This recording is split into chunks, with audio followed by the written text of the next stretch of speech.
What the hell is this? Well, check the title. I'm phoning it in.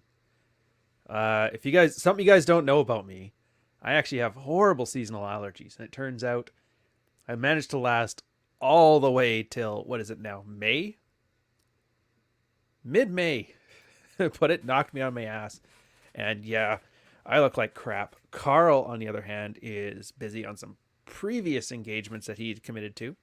He apologizes he couldn't be here because he likes having these, he likes doing them with me. So it was like the perfect storm of crap that just makes this a horrible experience. But typical sailor, I'm like, whatever. I still show up to work. And so I literally called the episode phoning it in. I figure we can do some kind of reference where, when you don't feel like working out, but you go work out anyway, and those are the workouts that matter.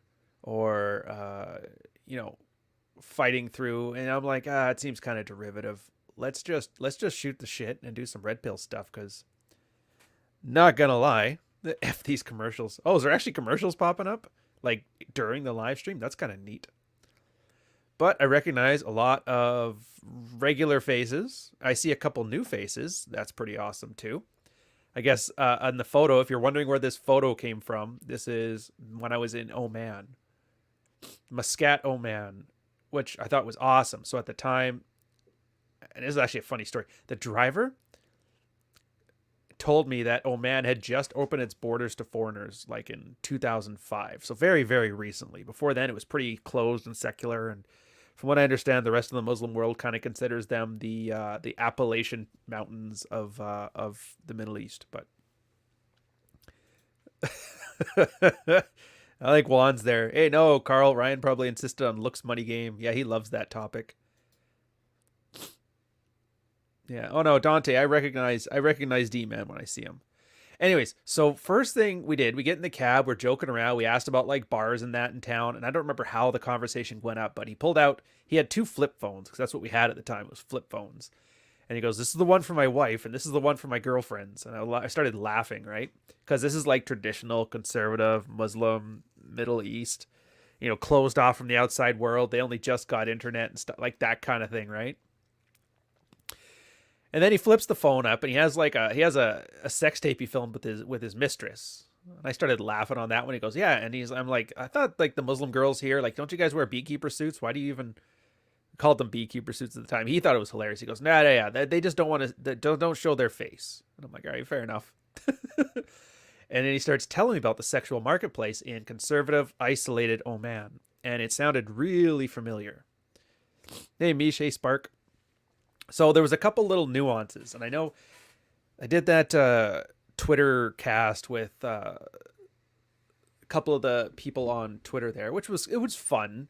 A lot of guys like the whole blood sport thing of it, but I'm like, whatever. Pissing off feminists isn't my cup of tea. It's not hard. All I have to do is exist. And they were making this big claim about how guys go to Southeast Asia or Eastern Europe because they think they're going to get themselves a hot trad waifu and they'll finally appreciate the American spirit because women are entitled. And I was just like, they don't get it at all, man. Like, women are no different. No different. The fact that I'm there, traveling around to Bedouin camps, and I was eventually trying to find my way to the caves. If you guys remember the movie Rambo 3, remember the part where he dives in those little sand dune caves and he starts fighting the Russians in there? I guess those are in Oman, so I'm like, I had to go in there. But anyways, back to this. So he's telling me about some of the little nuances about how to pick up people in Middle Eastern countries. Because if you don't know, the shopping is segregated. There's like a guys section. There's a girls section for just about everything. Gyms, shopping, eating, anything except for like going home. And so he's like, yeah, so what you have to do is, if there's a girl that you're kind of making eyes with, and I'm not going to lie, it was the first time when I was traveling around that I ever saw like the full beekeeper burqa. And they had this crazy thing they did there where the girls would put like henna tattoos over their eyes, like the eye slit. There was just that one little mailbox slot there. And I was just like, I couldn't believe it. I only saw two eyeballs, a bridge of a nose, and maybe an eyebrow. And I was like, that's so hot. Now, I don't know if that part of that is because I was like 30 days at sea and I hadn't seen a girl who weighed less than 2 bills, or it just is one of those things. But I was like, holy shit. It's amazing how the drape of her shoulders looks on that beekeeper outfit.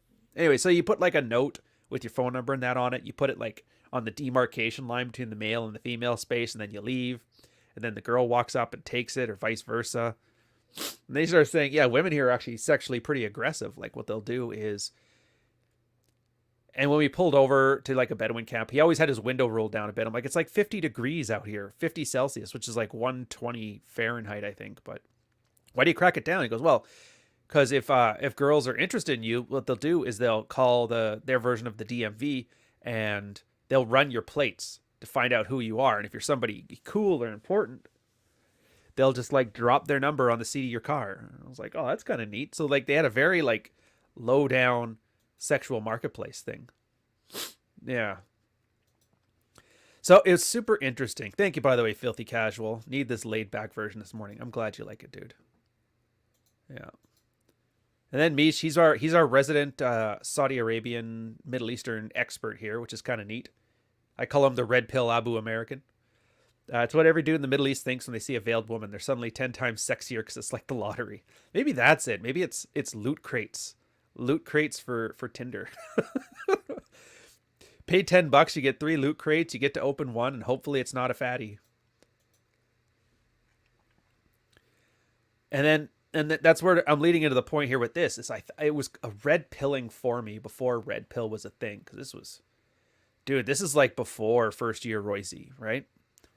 Yeah, Burka game. And then I realized it's like, this is the same crap that my little small British Columbia town was doing at the farm parties. And this is the same stuff I saw in my desert like college town, where,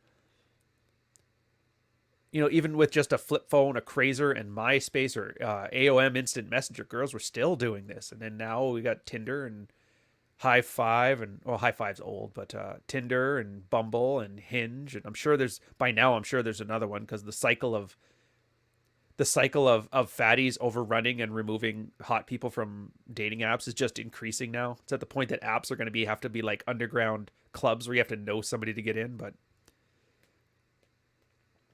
yeah, don't get yourself bear attack, Slaughter.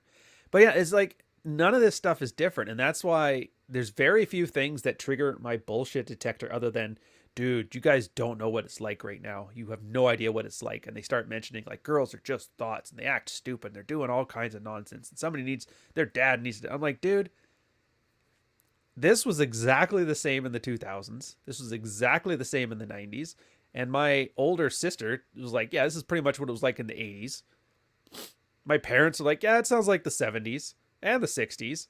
And my grandma was like, I don't want to talk about the 50s. And I was like, all right. So pretty much the only thing that changed is the tech and like the outside thing. So I'm like, oh, and it kind of, at the time it didn't really register, but looking back on it, it kind of gave me a little bit of comfort in that no matter where I went, things don't really change. Like people are people. Go to the Middle East, it's the same thoughterry I see. I make a joke. And then when I went to like Dubai, later on, like in the summer. By the way, if you go into Dubai, August is the worst fucking month to do it. I'm telling you.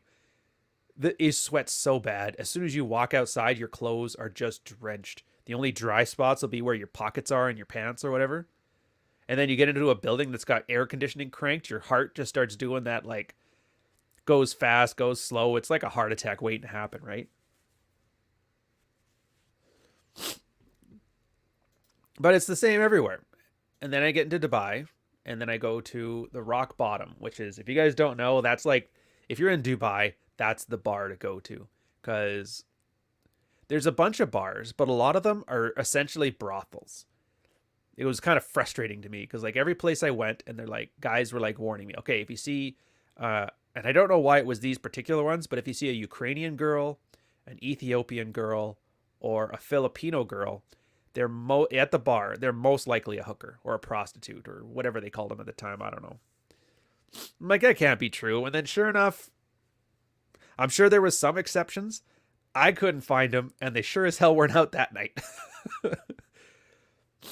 So it was funny. I sent my emails back home telling everybody about the deployment, and one of my Filipino friends got really mad because she thinks I called all Filipino girls whores. And I was like, I'm not saying all of them. I'm just saying all of them here. And I'm not saying this to be proud or happy. I'm actually kind of frustrated. Yeah. But anyways, I don't know. Some chick freaks out via email. It's no different than Twitter. I think she's cool now, but she's kind of like a bit BPD. But that's aside from the point. So the rock bottom is where, like, if you're a guy working in Dubai on a contract for like IBM or Microsoft, or you're a diplomat or ambassador, that's where all the expat kids hang out, on all the expat young adults.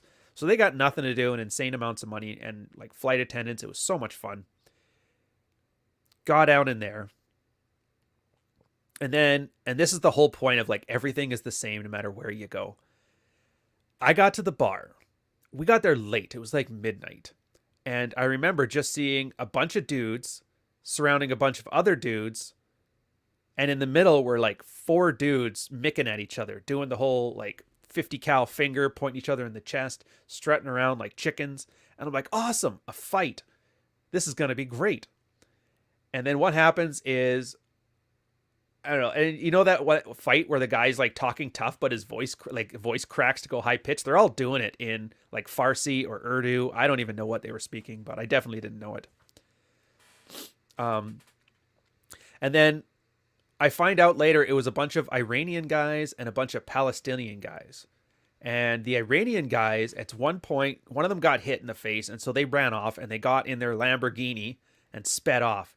And then the Palestinian guys in like, and I swear I'm not making this up, they were grabbing bricks off the street, like it was like cobblestone streets. They were picking up the bricks and throwing it and hitting the guy's back thing on his Lambo. And I'm like, replace the Lamborghini with a Ford F-150 with a Rhino cover in the back, or like a tonneau cover. And this is exactly like my hometown. And I was like, I've never felt more comfortable in ever in like the far lands. Oh, it made me laugh so much. I'm like, that's awesome. And then what do they do? I don't know. I guess we were there. I think it was there Wednesday. And they said, yeah, you should have been here yesterday, because Tuesday is when they have their little fast and furious little racetrack that they do on the highways and that with everybody else in their souped up cars. And guys were showing me videos of that. I'm like, oh, that's awesome. Literally the same thing we have back home. The only difference is they all had like Mercedes and like European sports cars. Meanwhile, back home, everybody's got like Mustangs and the muscle cars. And there's always that one guy who's got like the sleeper. It's like a 1989 Lincoln, but for some reason there's 400 horsepower underneath the hood. And you're like, what the hell? All rusted to shit because he doesn't even care. So the point of this story, and I know the episode's called Phoning It In, but I'm like, at least I can do is give you guys some value content here, is that it doesn't matter where you go. Everything's going to be the same. So don't listen to guys who are telling you, oh, dude, you gotta move to South America and live in Chile because that's where men are men and women are women, and my white ass will rock it. Or gotta go to the Ukraine, and no offense to John either, like Japan. Now, if you like those places, go for it. If you like that type of women and that's your thing, go for it. But don't go there expecting the grass to be greener on the other side. And anybody who's telling you that is literally doing the sales pitch of be like me, it works for me. They are no different than those guys who have kids and they hate their kids and they bitch about their kids all the time, but then they keep pressuring you to have kids too. So then you have something in common, right? And I was just thinking, God, I hate that shit. So let's talk about that this morning. And then we got into there. And I don't know. I take it as a positive. A lot of guys take it as a negative. They're like, oh, that means this sexual marketplace is fucked everywhere and black pill and blah, blah, blah. I've yet to see a man who's attractive and got himself together who is black pilled. Almost all of them have like a 5-minute conversation with one and you can see exactly why he's not having success. But to that point, unlike women, I don't think it's a permanent situation. Like, granted, when you first start working out, you're not going to be jacked right away. I mean, the time it takes to build up the proper bone density, to have like a solid frame underneath, it's probably going to take years, right? But you don't have to be yoked to get laid. Fat guys get laid. I remember, who was it? Those chicks on Twitter. One of them was saying like, girls, tell me your experience about when you fucked a fat man. And they all had like their one story of like the embarrassing time that they were doing it. And it was like, I don't know, sometimes it was pity, the other times it was drugs. And then he was really fun and funny. And I figured, what the hey? And I laugh. I'm like, everybody's got that experience. Now, you could, if you're that guy, if you're the was it RSD Tyler or RSD Owen? Which one's the fat redhead? I want to say Owen. I always get the RSD guys mixed up. The only one I know for sure is Sarah, because Sarah has the smallest tits of the group. Hold on a sec. I'm actually going to look this up since I'm phoning this in. Yeah, RSD Owen. That guy. It's like if Zach Galifianakis had sex with Louis C.K. and had a kid. Oh, it's the same guy, just different names. Why do you need 3 pseudonyms? Jesus. I mean, whatever. Do what you do. So you can make it happen, and that's the thing. There's like, I was actually one of the best things I've been seeing coming out of the red pill recently. I don't know, within the last year. Not much. It's mostly just rehashing old stuff, but they talk about the pie chart. I think Carl's briefly mentioned it once on a Red Morning as well. But so the pie chart is where you have your looks, you have status, you have resources, and you have the ability to emotionally engage a girl emotionally, pathos, right? All those things are attractive to one in one sense or another. And you could be the perfect in one of them and do great, and completely lacking in the others and not so great. But all of them have to be past a certain threshold. And that's the thing. Like, I call it like the 70% rule. If you got a 70% good body, if you got 70% good status and 70% good, which isn't, and I'm saying 70% because it's not hard. Like, you can go, if you want to be autistic about it, just go to like a statistics site like StatsCan or whoever, and you get a slice of demographic of men in their like whatever age you are, 20s, 30s, 40s, whatever. And then you break it down. You see what the top 30% are doing. Like, what is it for Americans? You're in the top 30% of men if your waist is under 40 inches, which is insane. I could basically wear that guy's pants around my chest almost. So that's all you have to do. Beat that guy. And sure, you're probably going to end up chasing a lot of chubbies when you first start. But I mean, whatever. For a guy who's an incel, you'd think they wouldn't mind settling for chubbers. But I don't think they can get those either. I don't think they get slump busters. I think that's why they pretend to have high standards. It's because, like, you can't fire me, I quit. Oh, I just none of these women appeal to me. It's like, well, I don't think you had the option, bro. But you do you. But that's fine. Like, you're not here because I'm trying to pitch you on, like, some black pill nonsense. Hey, you know, it sucks women. Yeah, you know what's great? My merch. And you're like, yeah, I love this guy. He's great. He tells me exactly what I need to hear. I'm like, fuck that. If I want to lie to somebody to get paid, I'd stick with corporate. It pays way better. It's when I was talking with Rollo on that. Like the grifters versus grafters. It's pretty fascinating, actually, when I looked into it. I'm like, what is a grifter? And then it turns out the etymology of the word is a graft is a shovel. Like a shovel of how much material your shovel can hold. That's a graft. And so when somebody was called a grafter, it meant they made like a big scam, a big snake oil salesman, went to the town, scammed everybody out of money, fucked off. Basically like the monorail episode of The Simpsons. That was a graft. To which later on, somebody's like, well, some people are really lazy about it. They do shitty schemes and little hustles and a couple pennies here, a couple pennies there. And so they called them grift, like a mini graft.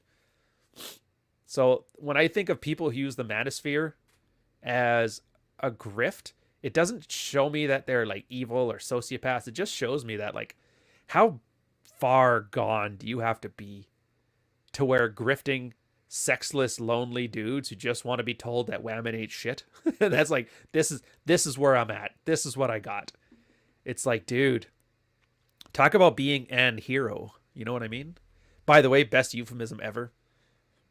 I like when I throw stuff like that out and people are like, did he know what he just said? I'm like, yeah, I know the reference. I'm like, holy shit, he's not a boomer after all. I'm like, yeah, that's how you do it. Oh, I just realized. Yeah, I got to apologize again too, by the way, off topic, but on the Rollo's live stream, which we don't do often, and I really am annoyed because, here, 1 second here. Where's the stupid device properties? There it is. StreamYard has a thing where it can auto tune your audio and it's set on by default. The problem is when it does that, it takes control of your audio settings on Windows, and it just cranked my mic volume to 100, and it's like, yeah, it'll deal with it. But that's not what it's supposed to do, because Yetis actually have this issue. They call it the Yeti curse, where there's like this weird high-pitched whine in it, and the way to get rid of it is you turn the audio on Windows down to nothing, and you turn the gain on your mic to full. So it just blew everything out. So it really, luckily, it seems to have gotten enough traction that it didn't ruin the experience for everybody here. So thank God for that. Where'd I leave off on the story, though? I'm getting kind of rambly without Carl to say. Anyways, back on topic. Jesus. I was just looking through this stuff. Look at Trevor's shit, man. Best friend died. Wife left me. Father called me to tell me he had terminal lung cancer all the same week. You know what? And that's the common story. Like, it never rains, it pours. But this is going to get back to like what I was working on with the Dread, where you talk about what kind of guys end up in a dead bedroom. Because usually when you put a guy in a desperate state of a marriage, the first thing people do is they look for a reason to dismiss it. If the man's a fuck up, well, it's fucking his fault. He's an idiot. Well, he just should have done more chores, or he picked the wrong woman. It's always this very unhelpful stuff. It's like, is there no redemption arc at all for men? But it's just people who want their just world, right? They want to believe that everything is nice and marriage lasts forever. And so if the marriage is failing, it's clearly a failure of character. And no, there can't be environmental situations, and people don't just do things that eventually hurt other people. No. But that's where I was going with. I call it and I got to wordsmith something catchy, but it was like the has-beens and the never-weres. Has-beens, and it's stuff like, Trevor's thing there. You could be on top of the world. You could be Chad. You can do, what's the sixes? 6-figure salary, 6 feet tall, 6-inch dick, 6 inches of hair. I don't know, fucking 6-wheel drive. I don't know what all the sixes are, but I know it is. Anyways, you can have all that stuff. And because over the span of like a 90 to 100-year life, eventually some things are going to happen that are harder to deal with than what you've dealt with before. I had it. Everybody had it. In fact, that's usually getting zeroed out starts with some kind of triggering event like that. And that's when a girl's hypergamous instinct kicks in. Like, beforehand, you were the hypergamous best option. She doesn't see other guys as attractive. She's all over you. The sex life is great. And then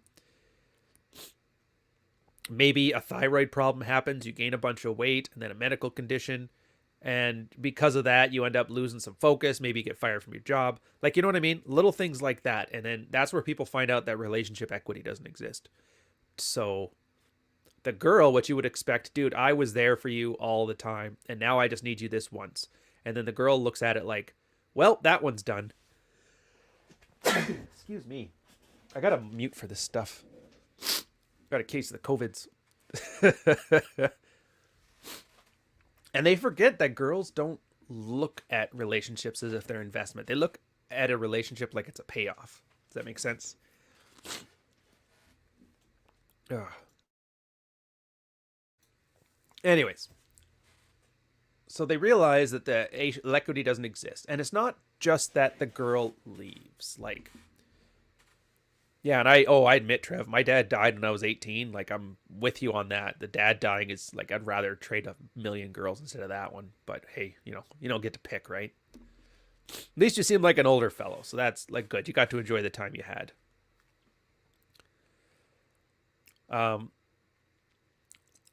Yeah, it's not that they just leave. They have to leave, but they also have to find a way for you to be at fault. And that's the part that really hurts, because this is what getting zeroed out is, because the guy has an image. The girl's the best girl in the world. She gets blowjobs twice a week. All the great stuff that you talk about with women. Like, what's that Pat Stedman video? They shower. They smell great. They help me get into the Capitol building when I want them to. They love Illuminati. They drink rosé wine on my patio. Like, girls are great. They do jigsaw puzzles when I'm trying to flex on social media. Anyways, then they get this idea of, okay, and all of a sudden she went feral. She just went vicious. And that's because girls actually have a mental firmware for this. That war brides dynamic that Rollo talks about. They actually have to, and it's elaborated in a post by this guy, Red Pill School, who's the head moderator of the Red Pill subreddit, called the light switch effect. And once that switch turns off, it's like she never loved you at all. And that's why you see, like, you're dating girls and they'll say things like, you know, oh, my last boyfriend was so abusive. Or when they start dating a guy, it's, oh, he's got the biggest hammer ever. And then as soon as they break up, oh, he's just a little dick guy, whatever. It's literally in the same way that guys have that coping thing where it's not that I'm an incel, it's that my standards are too high. And you're like, sure, buddy, whatever. That's the same thing girls have, but for girls, it's a way to, like, fall out of love, like to lose that hypergamous miniature version of borderline personality disorder, like a 5 out of 10 BPD. And they have to do it by vilifying the other person. Again, if you want to see it in a more extreme example, just look for the, what do they call it? The bipolar, or no, the borderline cycle. Like, you fall in love, you fall out of love, vicious. Or just follow Anthony Johnson on Twitter. And that's the part that guys have to figure out. Like, it's all like a fiction or a fantasy. It's all a construct. And then if it's there, it's there. And if it's gone, it's gone. And I think this is why a lot of guys don't like red pill guys talking about this stuff, because, like, it's there. It's painfully obvious if you have your eyes open, but nobody wants to believe it because it's actually a bit depressing. The love of your life, and then one day it's just over. But I mean, that's like dealing with death. People go great lengths to avoid dealing with death. Is it any surprise? So that's how like the red pill guys are just, they're so pessimistic. It's like, hey dude, it may not happen. But if it does, you're probably better off being prepared, or at least understand why it's happening. For some guys, like what's the safety net article from Rollo? For some guys, just knowing why the process is happening, how it process happens, and what the usual consequences are for everybody involved, usually that, just knowing and the understanding of why things are happening the way they happen, is enough for guys to keep from, you know, putting a bullet in their mouth. And that's good. I'm like, that's great. Yeah, why is this happening? As long as it makes sense. Guys will put up with all kinds of shit as long as it makes sense. And that's getting zeroed out is where the guy's mental models, his deep narrative of how the world works, doesn't fit with, like, with the war brides dynamic, or a girl's hypergamous best instinct, or the light switch effect. And when you're dealt with this kind of conflicting information to a level where you get that fight or flight response, you have two approaches to it. One, complete delusion. Go crazy, start calling Rollo a fraud and guilty, all that stuff. And then the other way is just to adapt. That's what I refer to when I say getting zeroed out is kind of a requirement to be fully red-pilled, because you have to have that increase in neuroplasticity that comes with being zeroed out. Neuroplasticity is your brain's ability to form new models, new mental models, which is how it kind of processes things based on, like, an internal narrative. It's like storytelling. You tell Lord of the Rings story, somebody pulls out a shotgun, you're like, all right, we'll probably try to switch to the Matrix now, you know? Yeah. But that's a hard pill to swallow for guys, because then what do you do when you undeify, like, you kill the god, the woman of Willendorf, the female fertility goddess, out of your head? The women are wonderful and they smell great, and oh, by the way, they can be miserable cunts sometimes. Oh, fair enough. I don't know, you start to learn to appreciate them for what they are, or not appreciate them for what they are, and then you start to treat them like human beings. That's always the biggest joke, is that red pill guys are the only guys that treat women like human beings, and that's why everybody's so pissed. Which makes sense. You talk to feminists who are the pro-womenist women in the world, and what do? Like, she wants to stay home and have kids? Fuck that bitch. She's an asshole. Or, you know, she cheated on you? Well, she's just a damaged woman. Like, I couldn't believe the amount of, like, women and male feminist allies and feminists and radical feminists who are so happy to throw chicks under the bus for not towing the party line and doing the big lie. I'm like, Aren't I supposed to be the misogynist here? Like, why are you guys shitting all over these women, calling them damaged and broken and irredeemable? Everybody kind of got quiet on that one, though, because like, holy shit, the misogynist is right. He's actually rather kind. One thing I will say too here. So for Silver Bishop, what if you've never been zeroed out or led by your curiosity? So here's the thing. I talk about killology, which is that I think, and Paul talks about it too, and apparently we disagree on which war it was. He said it was the Revolutionary War. I thought it was World War One. I'm gonna have to Wikipedia this here, but they found that most soldiers weren't aiming center mass. They weren't trying to kill anybody. They were just like warning shots, trying to scare them off, run a zone defense, that sort of thing. And they figured out it's because people, funny enough, don't like shooting other people, especially not in like the red spots. So they developed a bunch of systems, and they did some scientific studies and some research on it, and they figured out, okay, so the way to bypass somebody's moral aversion to something, and I'll say this is like, it's a mental model. Your moral aversion to anything. You're kind of raised one way. Like, I know how some guys in like the Middle East see dogs as filthy animals, but here you got girls tonguing their dogs in the mouth at the dog park, right? Morality is kind of the same way. It's just stuff we were raised around to adopt as a mental model. And the way they figured they'd do it is not by changing it. Like, you can't turn a guy into a psychopath. Short of stabbing him with an ice pick in the head at the right spot, you just can't. So what they do is they bypass the whole moral filter, and that's why they had invented silhouette targets for people to shoot at a certain, and then the weapon's range was increased. They made longer ranged weapons, so that way it was further away and harder to detect it was a person on the other side. So then it was, I don't even want to say a desensitizing, but it was like a disassociation. There was an emotional distance to it. And then what happens is they got on the battlefield, the kill rate, the force projection got way better. So for a guy who's just curious about the red pill stuff and he's never been zeroed out, that's the only effective way historically I know of to adopt new mental models, is kind of just to bypass the women are wonderful effect. How do you get that? You get that with practice. And that's why, like, I'm not a pickup artist. I did it in my 20s when I was in the military. I think I've told the story a bunch, so I won't bore you guys with it again. That's why it's kind of annoying when guys call me a pickup artist. It's like, dude, I play pickup basketball with my friends. Stop calling me LeBron. Yeah, so you practice that. You get a notch count on it. You start dating a lot of girls, because the way you bypass that women are wonderful and nice and the Madonna whore complex and all that shit is you just start getting a lot of numbers, and you bypass your imagined perfection of women, and you instead go to the realistic girl in front of you. I want to say it was Nishi who said that, where it's like, before you meet her, every girl is perfect and all they can do is disappoint you.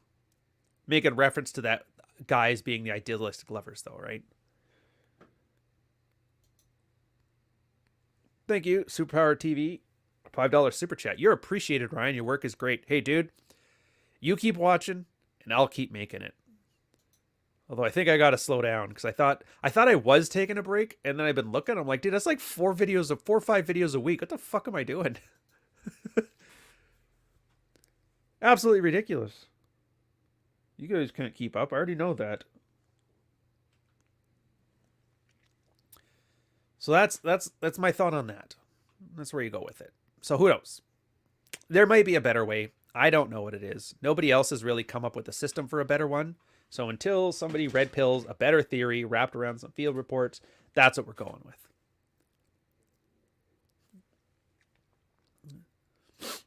Oh, and Danny, what's the date today? I got a surprise for you. In the next week, check your mail. Fun times. Yeah, society tells you to show emotions, but when you do that, it makes everybody uncomfortable, runs off a pussy. Oh, dude. All right, this is actually going to be a mids-watch episode. I'm going to talk about this one, because we actually do have like a red-pilled field reports and theory wrapped around this. Funny enough, Jack Ten of Hearts, wonderfully wrapped theory around it.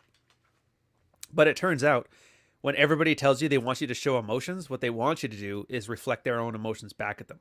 What they're doing is asking for validation. And then Titus, you're not appreciated. Your work is terrible. Well, you know what? A hate follow is still a follow. I'll take it. I'll take it. I got a cell phone bill to pay. If you want to just sit here and yell at me and have me block you from chat, I understand. That's the nature of the game. That's all right. I know there's a couple people that hate follow me on Twitter anyway, but I can't blame them. Like, who gives a shit about Twitter, right? I go on there, I just put memes about how women ain't shit and then say how I hate these memes.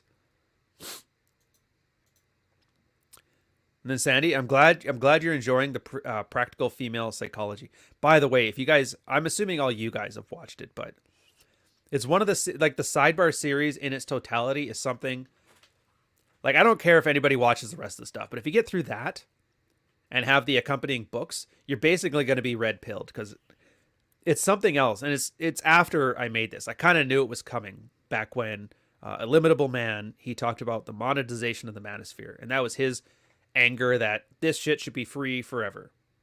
To which I said, well, marketers are going to market it. So you can either get with the program and make better content and more of it and market it better, or you can let guys who just sell like the Looks Money Game starter pack take over and then say red pill is whatever their stupid marketing bullshit is. But you can't have it both ways. You can't just bitch that somebody stole your toys and made a cool toy that doesn't do anything, right? They stole my Transformers and they turned it into a GoBot. What the hell? Ah, damn it. Well, thank you, Asanaji Muhammad. Or is it Asanaji? I'm going to call you Haji. I don't think that's racist. But no, thank you very much. I just watched all your red pill coffees and masterpieces, especially the 3 on Genuine Desire. She's Not Yours, It's Just Your Turn, and Hypergamy. We need more of them. Thank you again. Dude, the red pill, the She's Not Yours, It's Just Your Turn was like, I almost didn't want to make that because that was like red meat. That was, oh, you know what we're going to do? Sean Smith and what's this? Bulldog Mindset said some dumb shit about how it's a horrible mental model. She's Not Yours, It's Just Your Turn. It teaches guys to treat women as disposable and their big fat meanie heads. And I'm like, I could do a video around calling this ridiculous. And that's what I did. But I tried to be more kind with it. Because I don't know, there's no reason just to yell at somebody and call them an ass. It just doesn't seem to work. I guess it's because I'm getting a bunch of hate on my side from other people. I'm like, oh, so that's how you do it. Not like that.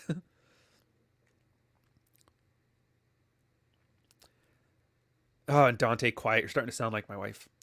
Where are we going with this? Oh, yeah, so She's Just Yours, Not Your Turn. And that's what all these things are, right? They're all mental models. That's the whole reason they exist.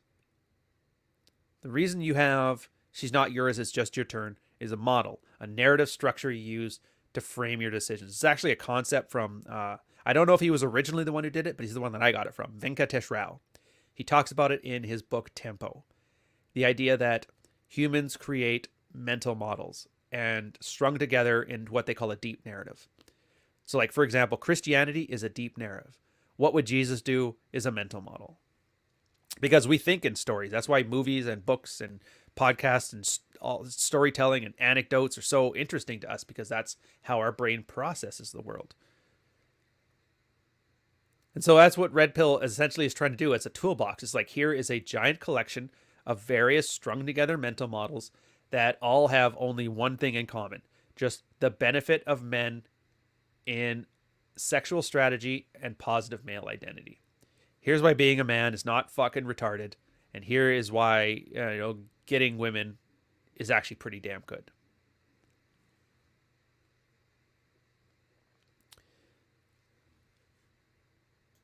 Oh yeah, the right now, what do they call it? The one Ryan's rule. If she says she doesn't do something, add with you at the end.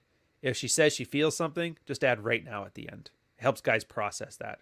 And that's where it's hard and it really annoys me. Oh yeah, that's where the point was. The Sidebar series. So that's like the one thing, because it's literally between the Married Red Pill subreddit, the Red Pill subreddit, and all of the, I'd say probably like dozen or so blogs that were kind of the go-to stuff, like the Chateau Artiste, Rational Male, the Red Pill Room for me and Ironwood, the Married Man Sex Life Primer forums. Like, these are all like the main places before it ended up being concentrated onto like YouTube or wherever they have it now.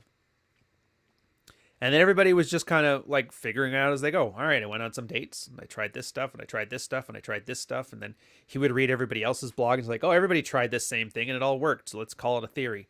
Wrap a theory around it. Give it some literary flair so it makes a nice mental model. Other guys process it their own way and they're like, oh, okay. That's what Royce was great for, by the way. I honestly think if Royce hadn't been doxxed by that Lady Rain chick back in the day, he could have been like a Delicious Tacos type writer right now, which would have been awesome. I would have loved to have read like Royce fiction. I think it'd have been really good. Like he's just got a good kind of glib, witty way of putting things together. That's kind of why I liked doing the On Point series. Which it's not just going to be Royce for the On Point. I'm going to do first year Royce, and then by the time that one's done, I'll probably move on to like Last Psychiatrist. That's kind of outside of the Sidebar stuff. But it's stuff that I find that's interesting from a red pill perspective.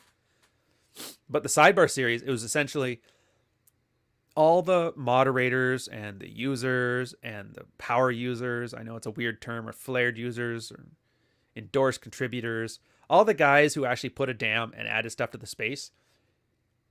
This body of knowledge kind of emerged from it, an emergent work, and it was all books, like Robert Glover, No More Mr. Nice Guy, Manuel Smith's When I Say No I Feel Guilty, Athol K, Married Man's Sex Life Primer, what's that chick's name? The Manipulated Man, Esther Villar, something like that. Anyways, but yeah, and then Michael's story. I love Michael's story. I actually had to do a whole video on it. I admitted to Rolo that I don't read enough Dalrock because the Christian conservative side of Red Pill I just have no interest in it, because most of the time it's just how do I interpret the Bible so that all this Red Pill stuff is cool with God. And I'm like, well, just do it. Why are you looking for permission? And they're like, no, we got to do it this way, because the Jesus mental model, the deep narrative, very important. And unless you're zeroed out, you have to kind of work with it, right? But Michael's story was a comment on one of his blogs about the marriage rate, where he says, whatever you see about the current marriage rate is actually worse than it looks. And he showed you, because it's like the marriage rate today doesn't take into account that 5 years from now, the trends are going to continue. They always say, because girls get married on average at 27, I think it is now. When it used to be in the 60s, it was like 22, something like that. But then you look at the stats now and you're like, oh my God, the marriage rate is dropping to 50%. And he goes, yeah, but that's not it. Look at what happens 5 years prior. And then he would show like 18 to 20 year olds, and like theirs were even worse, but everybody trends downward. So by the time the 5 years passes, you realize that the numbers you see now are way more dismal. They just haven't happened yet to make statistical analysis for. It's a pretty good, interesting article. I'll see if I can find it while we're talking here. Oh, of course. Why don't I just find Michael's story? That would be good. And then just go back to the post it's from. So Michael's story was just a guy who was literally in college. He was working hard. He was what you would think of like the plow horse beta bucks.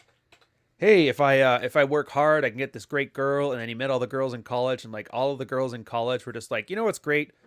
Fucking Chad, and then getting drunk. And he's like, I guess at one point he had a freak out moment. He told them that, just so you guys know, nobody's going to want you when you're 30. He pulled like a Kevin Samuels before Kevin Samuels was a thing. This has been like 2009, 2010, something like that. There it is. Yeah, here she goes. This is Michael's story. Put that in the chat. You can see it if you want to. 32 years old, never married, has no kids, single, alone, not dating anybody. He basically did all those good man things, like the Good Man Project shit, try to make himself a plow horse. I did responsibility. I'm making $170,000 a year. I'm exactly what girls claim they want as the nice man. And then the chicks were laughing. She's like, guys like me aren't going to want you when you're used up in your 30s. And the girl just laughed in his face. She's like, dude, I'm going to have my cake and eat it too. I guarantee you one of you thirsty losers is going to pick me up. And she was right. Like, I don't know about this particular one, but I've watched some train wreck girls in my life, and They're my age now, and they've managed to figure it out. I'm like, well, turns out you really don't have to plan for the future if you got tits, right? Not that I feel one way or another about it. I think a lot of guys get really mad about that too. They're like, fuck, I can't believe people are just doing this stuff and getting away with it. And you're just like, yeah, well, it's going to happen, man. You got to learn to accept it. Yeah, but what they need, their comeuppance. The world needs to be fair. If people party through their 20s, they can't have a nice life through their 30s. Like, yeah, they can. There's a reason that Jake Paul just walks into the boxing ring and makes $10 million. Meanwhile, like, some guy who's been boxing his whole life makes 60 grand a year. He's probably pretty mad about it too. It's like, well, you're playing the game wrong. I know it sucks. I know you wasted a bunch of time and effort and you didn't get what you wanted out of it, but fuck, it sucks. Chapter 1 of my book, same thing. It was even the same when I was picking up girls with my wingman, Mike. Mike was way better at it. He picked up like 2/3 of the time. I picked up like 1/3 of the time. Maybe half the time he did. Which, it's still good. I shouldn't have been embarrassed by it. It's fine. But I always had to come up with some like excuse. I'm like, well, that's because he's emotionally unstable and he always causes some drama and he always leaves and the girls are always pissed off and he hurts their feelings and whatever. And I'm just a better person, so it's okay. It's like, I won the popular vote. Why did Trump get into office? It's like that shit, right? But it's all just ego defense. It's all, you want to be the king in your own mind. And so if somebody beats you in something you're trying, well, it has to be because you did something that explained it away. And that's why you're still a good person. I could have won. And it's just one of those red-pilled things you have to understand, is that sometimes people need to work half as hard as you to get twice as much. And it's just given to them. And you got to be okay with that, because it doesn't change what you have. It doesn't change what you have to do. You may, I don't know, one of you guys in this chat is probably 130 pounds, soaking wet, 25 years old, maybe had sex once with a girl who was kind of a fatty, and you're going to have to go to the gym for like 3 years just to look like average build. You're going to have to work your ass off for game. You're going to have to dress 100% awesomely. And then you'll get like a modicum of success. You'll get like, Dodge counts in the double digits now. Good for me. Meanwhile, Chad walking out in jogging pants is like, I'm on like 200. I lost count. But hey, that's not the point, because he's not you. And other people's success, like, that's the one nice thing about the sexual marketplace, is that it's not a zero-sum game. Relationships are, but sex isn't. Sex is an unlimited resource. It's very symbiotic, or not symbiotic. What's the opposite? It's like a win-win scenario. I guess technically there is a limit, like 365 days multiplied by attractive women in your area. But I mean, that number is so absurdly high. You can basically treat it as an infinite resource.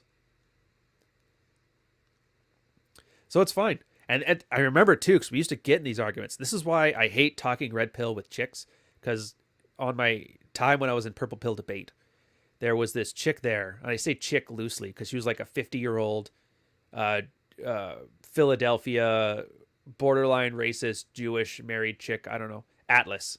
She loved Ayn Rand, or Ayn Rand. And she used to love dunking on guys with stuff, kind of the same way that you see, what's that girl on Twitter, Alexandra? Except for that girl's actually like a nice person. Atlas was a fucking cunt.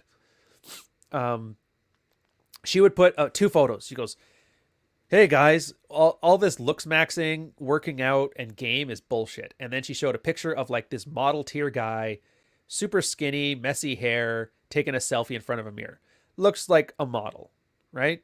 And then the second one was a big yoked dude taking a selfie in his bathroom, probably doing some like check on his body shots. But he had glasses on, he was balding, he looked kind of bad. And they're like, all this working out in the world's not going to help you. And I'm like, that's such a disingenuous argument. And this is one of like the big complaints about the red pill, is that everybody thinks, well, you can't promise that, middle-aged, balding workout guy that he's going to be just as well off as the model. It's like, yeah, see, you're doing the comparisons like in a abstract zero-sum game sense. Yeah, there's always going to be a bigger fish in the sea. There's a guy out there who laughs how short Shaq is. Like, you know what I mean? But that's not the point. A more realistic representation would be to show that bathroom selfie guy a year ago, when he weighed 20 pounds less, had a crappy haircut, no clothes. And you're like, which one of these 2 guys is sleeping around more? Which one of these 2 guys has his pick of the litter? And it's obviously like the guy who's built. He still looks nerdy. He still takes horrible pictures. He still has horrible fashion. I think he needed to shave his chest too. He had like that bear look to him. But like he's better than he was. And he's good enough to carve out his own success in life. Yeah. So that's the thing too, you got to remember. Nobody can promise you anything. Like sometimes there's just some insurmountable odds and you may have to leave. Like I know, and this is going to sound bad, but I know there's a lot of guys who H-1B their way into the States. That's where like the joke about the hot blondes in Vagine comes from. And they come here, they're like 5'5", tech support, dressed like a very like standard tech support kind of guy. And they're looking at the 5'10" blondes with the fake tits. They're like, what kind of game can I learn to do that? And they're like, there isn't one, dude. There isn't. But you can still have better girls than the ones you have now, or not at all. But in some cases, it might be better to move back to like your home country. In some cases, it might be better to move to the Ukraine. I don't know. But it's like, there's always options. But one thing I do know for sure is the moving option. Small town men. If you're not Chad in your small town, you're probably wasting your time and you need to move to a bigger town. Game is interesting when it comes to sample sizes. So if you get small sample sizes, like the closer you get to that monkey sphere number, the 150 people, that's the most people that one can keep in their head at a time. Any more than that, they just kind of become like fuzzy archetypes. That's when like rejection actually does have consequences. If one of the girls out of the 150 people rejects you, then your word gets around, your reputation's ruined and whatever. But if you're in a big city, you can basically smash strange and never meet any of them for your entire life. Like even Royce, I don't know, how big is DC? He was in DC, which I don't know why. You're like, hey, you know what was great? Political chicks. Like, not so much. DC population size. 692,000, which is good because when I was doing it was Victoria, which was like 330,000. So it's like under 1 million. But like medium sized cities and bigger like this, he would rarely run into somebody he even knew. 300,000, I would occasionally run into something. I'd say maybe a half dozen times I would run into somebody that we slept with before. But for the most part, you're just never going to see him again. And that anonymity is what emboldens girls to have more anonymous sex, because reputation management is like an instinctual thing that they've bred into their head. Not being considered the town slut, even though you're in a town of 7 million people and nobody cares. And that's why I laugh, because everybody's talking about how like liberalism has made chicks whores and this has made chicks whores and this and this. I'm like, technically it was just because all you trads had 12 kids. And then those kids had 12 kids. And now there's too many people to keep track of who's the whore and who's not. And so everybody's just like, sweet, free sex. So don't blame me. It's, what do they call it? In military terms, they call it catastrophic successes. Where's your trad life now? I want 7 kids. I'm like, yeah, and they're going to want 7. Anyways, moving on. So that's what that is. But again, all these things, and that's kind of the point that you kind of come across as you're getting red pilled. It's not the failure of people. It's not hard times create weak men create bad times create hard men, or it's none of that shit. People don't do it. It's environmental and it's technological more than it is like a test of character or will, you know? Like feminism wouldn't have existed if we didn't have the transnational railroad. If we didn't have the ability to disseminate information, feminism would have never got off the ground, because women would have been too busy trying not to die during childbirth and beating your shirts against a rock to make them clean so you could go work in the coal mine and so you guys could afford to eat or to till the fields or whatever, you know? And then after the suffragettes, like feminism, again, same thing. Feminism was started by upper middle class women who were bored and they wanted something to do, and so they wanted to go work. I can't sit at home all day and just take Quaaludes and drink vodka. And the guys are like, dude, that'd be awesome. Why are you complaining? Like, just, I want to get in there and work at the workplace. And then 60s and 70s, that's when they did. Not because of any reason other than guys invented the dishwasher and the birth control pill. Now they're like, that's awesome. So I don't have to be barefoot and pregnant, and I only have to be in the kitchen for 20 minutes? Well, sign me up for a corporate job. Same thing with this one, with this new, like, woke third wave, fourth wave. I don't know, what wave are we on? It's like turning on the news. There's always a new wave of feminism and a new wave of COVID. And I can't keep track. Apparently we're on the 4th wave of COVID right now, and I thought we were still on 2. How many Transformers movies are there? What the hell? And technological changes create these things. So it wasn't that women got bad and women got evil. It wasn't because they got Marxist ideas and that. It's because technology allowed them the luxury time to waste it on fucking nothing. Nothing. All right, whatever. So you got to realize that. And they can't, like, who's not going to be what girl's not going to be a feminist? Who in their right mind wouldn't be one? If there was like a feminism for guys, any guy who's not an idiot would be the malinist or whatever they would want to call it. I'm sure they would come up with something catchier than that. And the smartest thing to do would be to play both sides and say, "Oh, I'm not like the other feminists. I'm a good boy." And that's where you get the girls like, "I'm anti-feminist." It's like, yeah, but that's like saying I'm against raping and pillaging while you're sitting there like counting out the loot. Just because you were against it doesn't mean you're not getting paid, but whatever. Fox Anderson, thank you for the $20 super chat. Audiobook has laughs, but feels. Though restrictive Christian sexual ethics put me at a disadvantage, it's what I want. Your content makes me feel way more confident about women, demystified, working out, eating well. Thanks. Hey, dude, appreciate the support. Thank you for the super chat. And yeah, I have to admit the Christian side of things, that's my one glaring weak spot. Because like I said, I have no interest in it. It wasn't helpful for me, but I feel for the guys who are like Christian and red pilled, like the Dalrock side of things. Because watching it, it's utterly fascinating. Like there's a red pilled like RP Christians subreddit. And a majority of their time is spent trying to like read Rollo and Royce and them and figure out a way to make it sound like and make it fit. It's like, oh man, that constant retooling of your ideology. It's weird in that they have to have the mental models, they have to have the Jesus deep narrative Christianity, but for some reason, like he's allowed to let you twist it one way or the other, and that's cool. There's like a weird dissonance in there, weird emotional distancing that I just find interesting from a psychological perspective. It's nothing red pill about it, but about my interest in it, I mean, but it is good. But I mean, whatever. If a guy has to run through all these little, like, you tell a guy to go work out 3 days a week, and he goes to work out 5 days a week. How is that any different than a Christian guy learning to interpret the Bible in such a way that allows him not to be a floor mat? It's all just hamster wheel running anyway to get to a point. So if you get there, you get there. If you don't, you don't. In the next few years, though, it'll be kind of neat to see where they go with this. The cynic in me kind of expects to have it as another good man project, or what's that one? There was this one Christian boys club, and they're literally calling it the man cave. Gang Channel, thank you for the £2 super chat. What do you think of the Tate bros as a mentor for men? I generally don't. Yeah, I generally don't.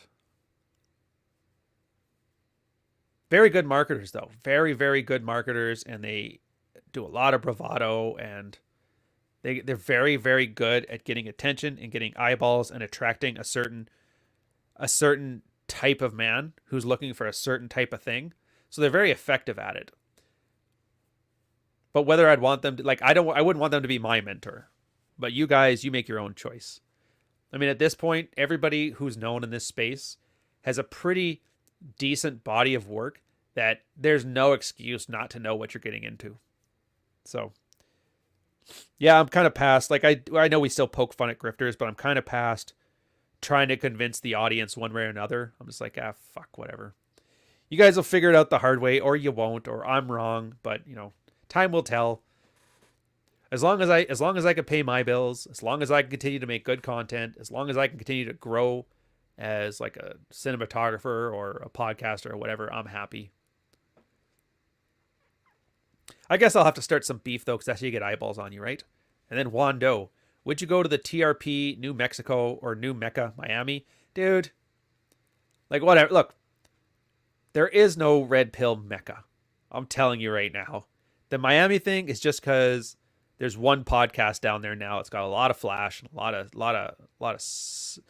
pizzazz. TRP isn't gonna have a capital city, and if it would, I would say if you had to say a capital city for the red pill, I would say Washington, D.C. Royce was from there. Roosh was from there. Jack Murphy was from there. Like, most people are from Washington. So, if you had to call it a capital. But I mean, I get it. Miami's a cool party town, so it looks really good and really flashy, and it's super warm, and the girls have tans, and I don't know. It's American City, though. Well, I guess it's not. It's not really America. It didn't feel American enough to me. Which I mean is, I don't, no disrespect to you guys, but I kind of mean it as a good thing. I'm not a big fan of the American City experience. It's just too. They make it too big to be enjoyable. But that's just the Canadian in me. I kind of like the European city vibe more than anything. I think it's got a scale to it. But would I go to Miami? I've been to Miami a few times, so it's not like I don't like Miami.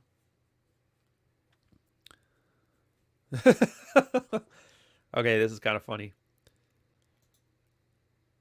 But that's fine. To be honest, and when it comes to my travel, once I can get like some free unrestricted travel again, there's a whole bunch of places I'm looking forward to.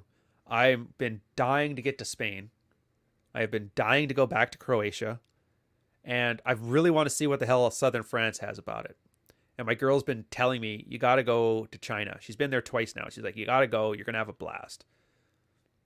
So China's finally on the list. I think it's, out of all the Southeast Asian countries I've been to, China is the most obvious one that I should have, but haven't. But I think it's because of the military. They're like, you're not going to park you in China. Are you crazy? They're going to steal all your stuff. I'm like, all right, fair enough. Thailand, I kind of don't want to go back because like the memories I have of Thailand was like an 80s frat boy movie. And I don't want to go there and find that like I remembered it wrong. It's like when you see those movies as a kid and you're like, I can't watch that now because I won't like it. Like I can't watch Billy Madison today because now I'll realize Billy Madison's a piece of shit. But as a 13-year-old kid, Billy Madison was the awesomest movie ever. And sorry, Dante, I have been to the Philippines briefly though. Yeah. Good morning to you too, Josephat. Yeah, the travel thing. Dude, it's the part that's bugged me the most about COVID. Like, I don't mind working from home. I don't mind playing it off as a neat.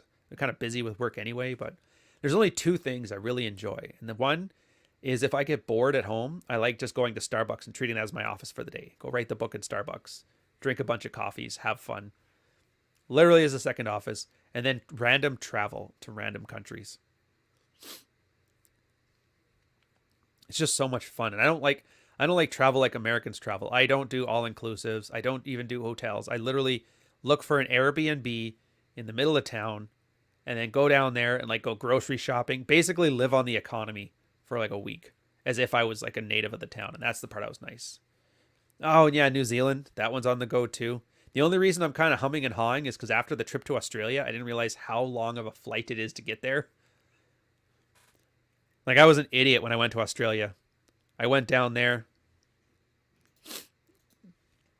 Oh, yeah. All right. Well, hey, you know what? Never say never. Right now, let's just get past the COVID quarantine Dougie bullshit here, and then we'll see about getting onto things and getting places and collabing with people. One step at a time, good sir. One step at a time. Anyways, enough of travel. Still got to put all the spots I've been to on the map behind me. Because I got way too much of like, who's that idiot that does like the Alex Jones thing, but he's the British one? Where he always has the map behind him. I don't want to be that guy.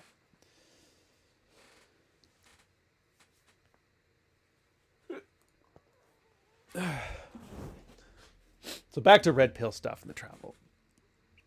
Like it's nice you guys. Yeah, Paul Joseph Watson. Thank you. That's the guy. It has like the Paul Joseph Watson vibes to it. Where I'm gonna rant about turning the frogs gay with the map behind me because it shows that I'm worldly, like a news station thing. So back to red pill. The reason I don't like a lot of like the rage bait stuff, and that's why like I don't think it's any secret. I don't like the Fresh and Fit podcast. I don't like the format of it. I don't like the format of the Kevin Samuels videos where he's chastising chicks. Not because I don't think they're good professionals. It's not because I don't like them personally. I like Myron just fine, right? And I've never met Fresh, but I'm sure he's a fine person too. I'm kind of past it and I'm kind of over it. And from a business standpoint, I don't want to monetize the anger phase. It's kind of an important thing for me because the anger, it's a phase. And the problem is it's an emotional phase. And the things about emotions is that they bypass your frontal lobe. So if you're going to make purchasing decisions, it's the best place to be. That's why most advertising is designed to elicit an emotional reaction out of you. That's why ads for shit never show the product. They always show you the lifestyle. It's literally telling you, hey, close your eyes. Picture yourself at a cabin in the woods chopping wood with your nice wife and your 8 kids at home and your TradCon lifestyle and your white picket fence. And imagine just putting all that plywood into your Chevy Cheyenne and driving in there with your family. Everybody's like, yeah, that's great. And then they start to associate the Chevy truck with that happiness that they seek. And so they buy it hoping to get that happiness. And of course, it never happens. They buy it. They ego invest in it. They try to convince themselves it's like, this is what I wanted out of life. And it never comes. And so you end up with that thing. Now you need to buy it again. Very, very good from a marketing standpoint. Very, very bad from a fulfillment standpoint or what Red Pill's trying to do, in my opinion. Maybe we'll jump back to that in a second. We'll do Stan the Milkman's. Thank you for the 5 Aussie super chat. Do you agree with Rollo's relative peak SMG ages for men at 38 and women 23 generalization? It seems a little off to me from Perth, West Australia. Don't look at it autistically. I agree with it in the same way that you're kind of supposed to agree with it. What was the saying? It's red-pilled people take it seriously, but not literally. And people that hate red-pilled people take it literally, but not seriously. So it's not, and the whole point of the chart, it's a single aspect of the sexual marketplace. Everybody loves throwing variables in there. It's like, that's not the point of the model. The model is not an accurate representation saying by 38, you're banging 23-year-olds. There's no guarantees. What it's saying is taking into account all other factors. You're all in the same shape. You're all like, it's all average, everything else. Take all that stuff to heart. Girls are generally going to have the most options when they're younger, and guys are going to have the most options when they are older. And then as they age, women's options peak very early and very high, but then their peak ability to attract, attention, validation, a mate, whatever, drops precipitously off. Yeah, they'll be able to get a man, but it won't be the same kind of man she could have got at 23. Men, on the other hand, work the other way. Nobody gives a shit about like a 16-year-old dude. But a 16-year-old chick, she can pay $1 million on Instagram to lose her virginity. And guys will like, yeah, I'll do it. I think that was 16. I don't remember what it was. Or no, it was 18. It was 18, and it was like, I want to say she was a Spanish chick. Or was she a Middle Eastern chick? I can't remember. Anyways, I don't know if you guys know what I'm talking about, but that's it. But that's the point. And that's because male attractiveness isn't unidimensional. Like, guys like beautiful women. We like beautiful women, and we like pleasant women. And it turns out the most pleasant women are beautiful women. So in essence, we like beautiful women. And beautiful women are the most beautiful at like 18 to 23-ish. I mean, some chicks are fat and they don't look good, but in general, it's one of those like treat all guns are loaded kind of heuristics. Without looking at the landscape, you can generally assume if you meet a girl and she's 22, this is probably like the hottest she's ever going to be. Doesn't mean that she's not going to be a hot 50-year-old. Like, they got a lot of supermodels that are like, yeah, she's in her 50s now. Would you do her? And like, oh yeah, J-Lo looks great. But 22-year-old J-Lo would have crushed this girl. You know what I mean? And for guys, it's because it's not about looks for us. For a lot of guys, scruffing us up a little bit is what makes us more attractive. Like that little bit of silver in your hair makes you more attractive. And that has to come with age. The little bit of stubble, the rougher features, the fact that you can have better status because as you're older, like what's the rule of nobody takes you seriously until you're 35, right?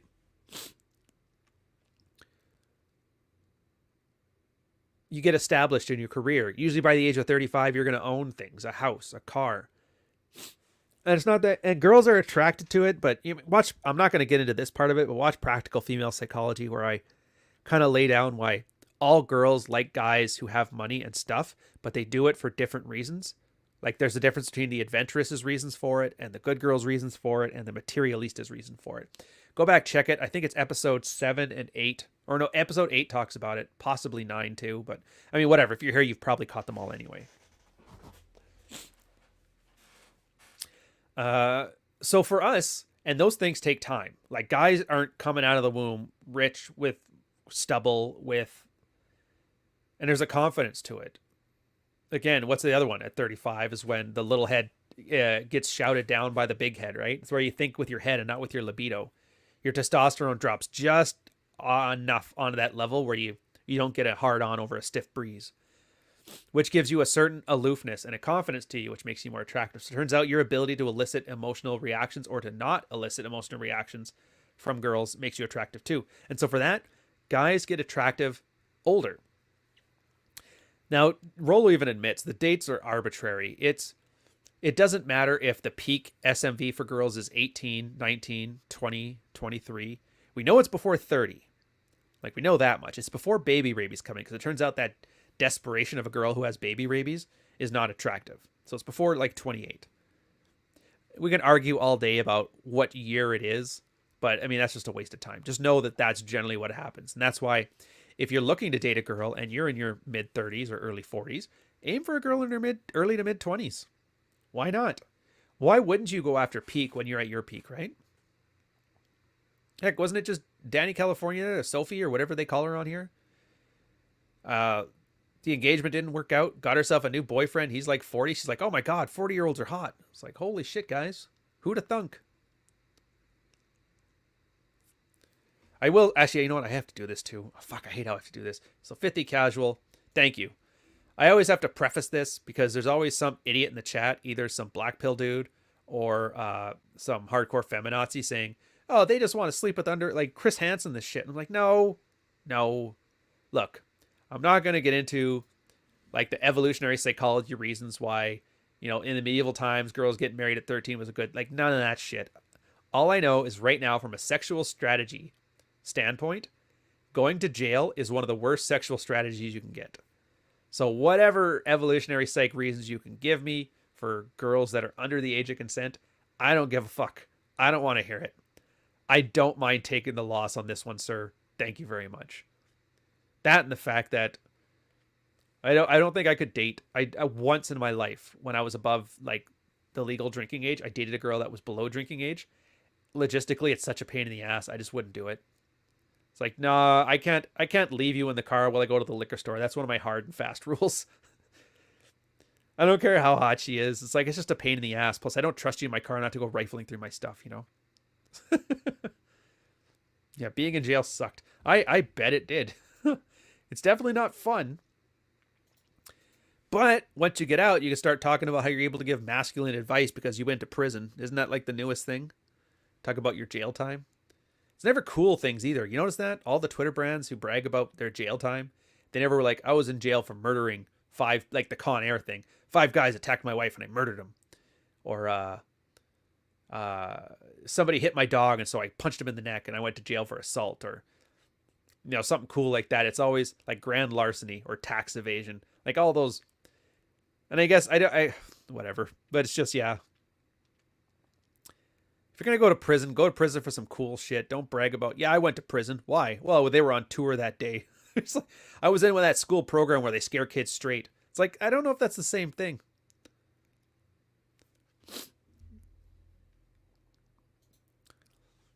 Yeah. Well, it's the desperation that's attractive. And here's the thing. So with baby rabies, there's a reason that it's bad. I love it. It's an old military saying. Supply techs loves hearing. If anybody hears a supply tech or anything adjacent to like the logistics branch, they'll know exactly what I'm saying, where lack of planning on your side does not necessitate an emergency on mine. And that's the best way, I think, to sum up the baby rabies phenomenon. And every guy, dude, put a pin in this this side of it here. We'll go back to the basic baby rabies thing. So a girl, she hits, I don't know, what's it, 28 to 35. That's usually like the baby rabies years, right? The problem with the baby rabies years is that she's trying to rush all the parts that will set a family up for success. Because, I mean, first off, you can't vet a girl. You can only have boundary enforcement. And it takes years to develop solid boundaries because first 6 months you're dating, you're not even meeting the real person yet. You're kind of like, you're on your best behavior around them. Like, my girl didn't even know I had an Xbox for the first year she dated me. Not because I was like embarrassed to play it in front of her, but I was like, I had better things to do. I'm here to smash and go party. I'll play Xbox when I'm not smashing and partying. When I'm not smashing and partying, there's no reason for you to be here. So I think it's very good compartmentalization of my spare time.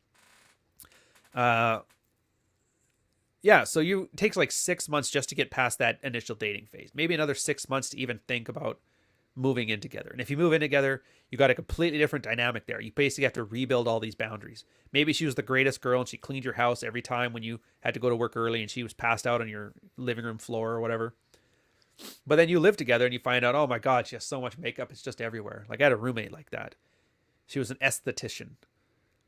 Awesome. She was probably a better wingman than Mike, by the way, because first off, we weren't going after the same demo, but she used to bring couples home and then we'd like split them up. It was perfectly awesome.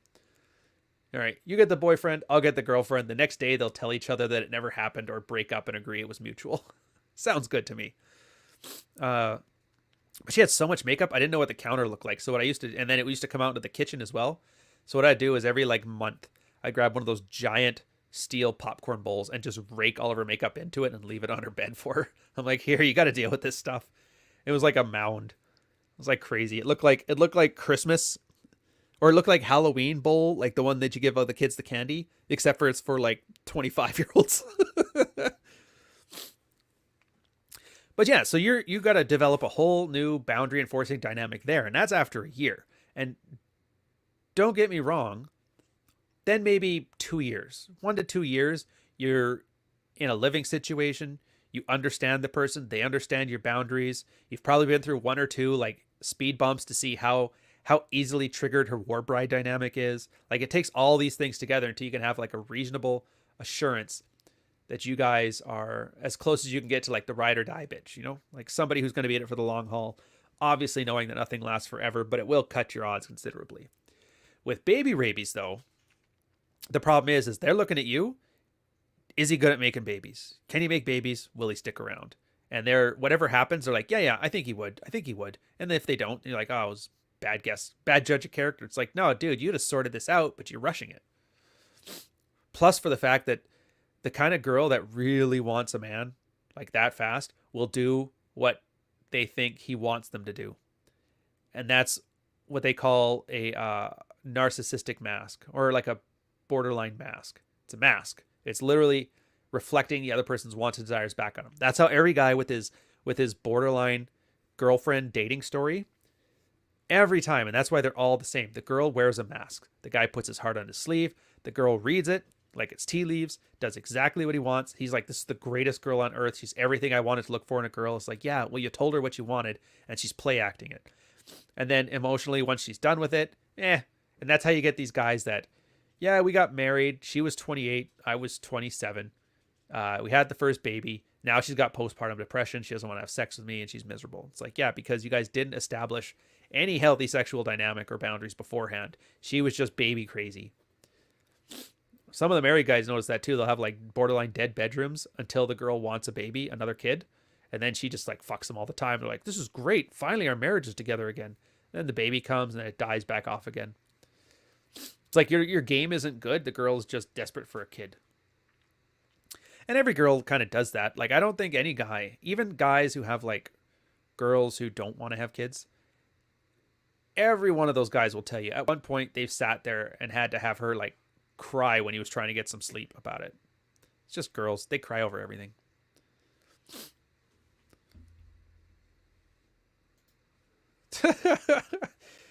He's so caring. Why is he single? She was talking about a 36-year-old with autism. I still have no idea what to make of it. She's being kind. It's a social flex. When girls say stuff like that, it's like the equivalent of, oh, you look great in those jeans. Rock those jeans. In reality, it's like a fat chick with muffin top. They're saying it because it's like a very cheap, easy signal they can do for social cohesion. Is to compliment somebody who's down on their luck. I don't think much of it.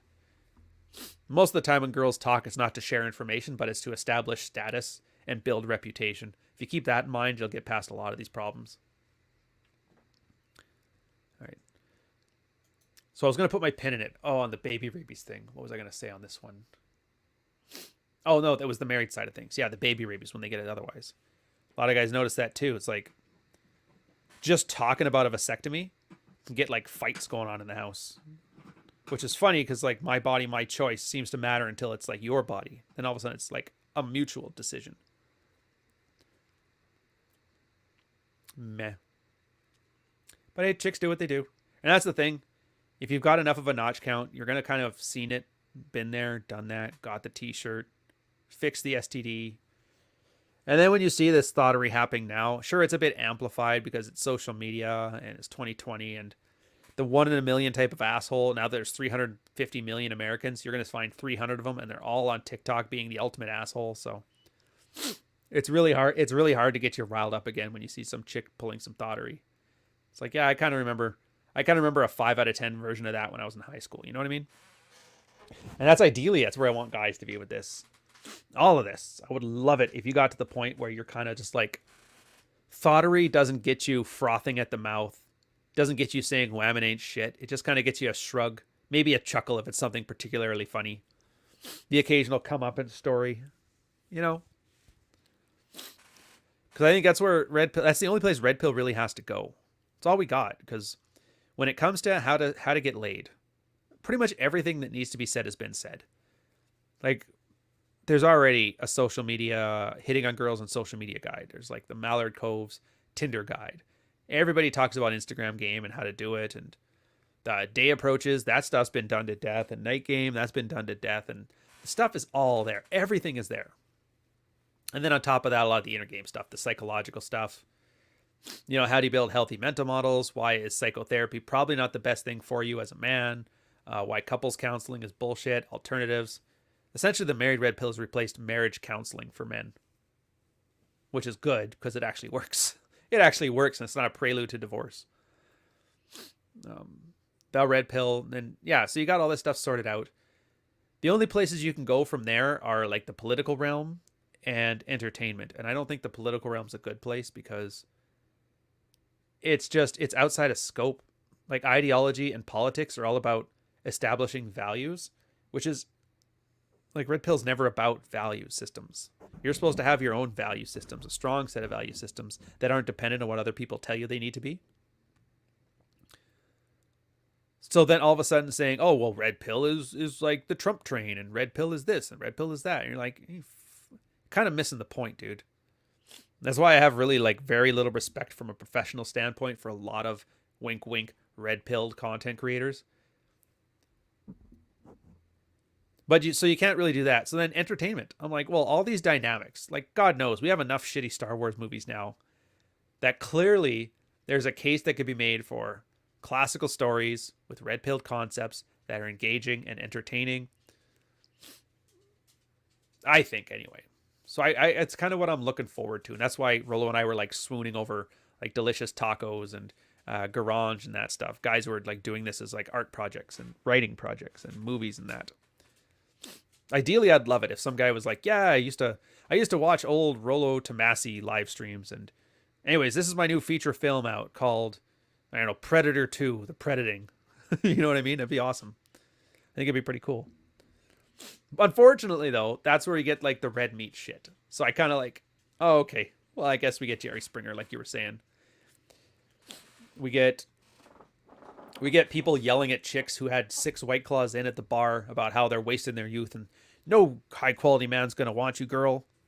And they're like, whatever, fuck off. Michael's story, the episodic drama tale of a guy who thinks he deserves better and a girl who just doesn't want to hear it. Jesus.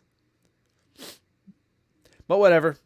I mean, I said I wanted entertainment. I guess I should have been happy I got what I wanted, but I guess I'm not. Nobody's ever happy. And I'm going to end it on that. So we're coming up on the 90-minute mark. This one's going to be a nice poppy one. Nice snappy one.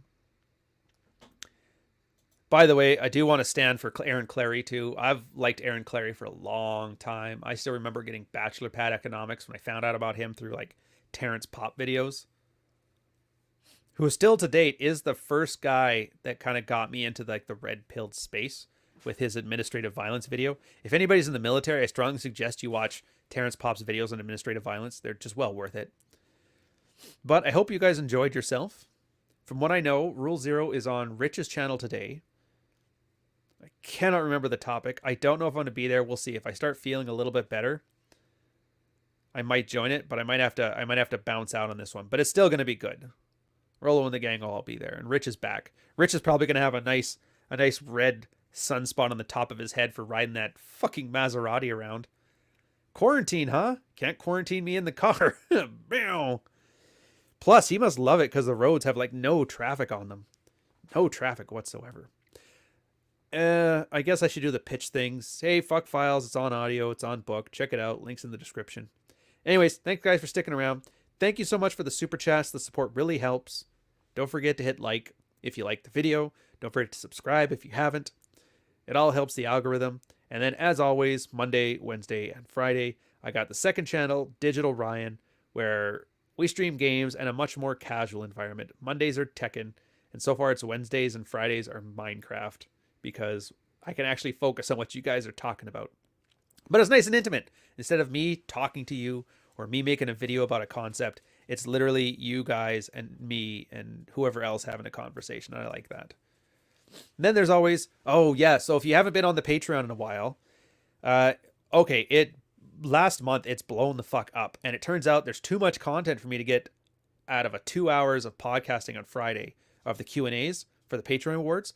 So we had to add a third one, and right now the penciled in time is Monday at 1 o'clock. So that's going to be 3 extra hours of very specific, focused, discrete content for the guys. Come on and check it out if you'd like. Don't pay until the end of the month, so if you don't like it, you don't like it. No harm, no foul, but you probably will. I'll catch you guys later. Cheers.